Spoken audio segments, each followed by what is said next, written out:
با سلام، با قسمت دوم از سری دوم آموزش خط و زبان فارسی در خدمت شما عزیزان هستم.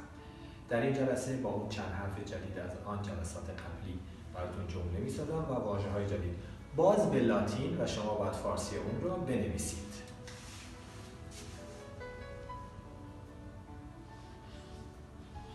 با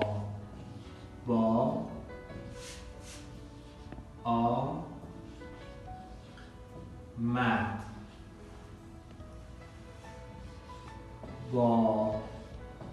با آب داد و چند واژه از قسمت بعد مثل داس، سر،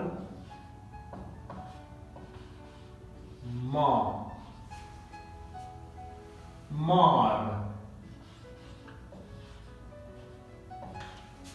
واژه‌های بعدی مادر،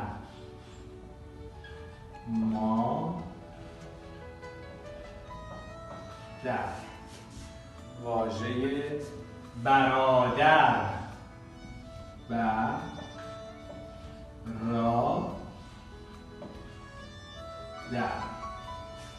واژه سرما رو گفتم. بله، خب حالا تمرین کنید و ببینید میتونید این واژه ها رو بنویسید با الفبای فارسی یا نه. من براتون می‌نویسم. بابا، آمد. میدونید که این اینجا هست ولی توی نوشتن ازش استفاده نمی‌کنیم. به دست من دقت کنید. بابا آب داد. اگر این الف در وسط یک واژه باشه دیگه این کلاه رو نداره، بهش میگیم آی بی کلاه، به این میگیم آی با کلاه. داس.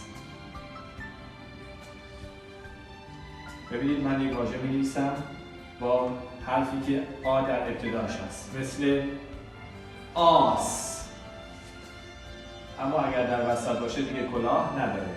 سرما، ببخشید، سرما، مار،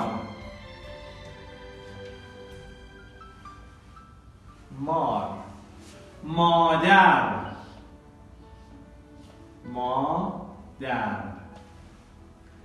برادر،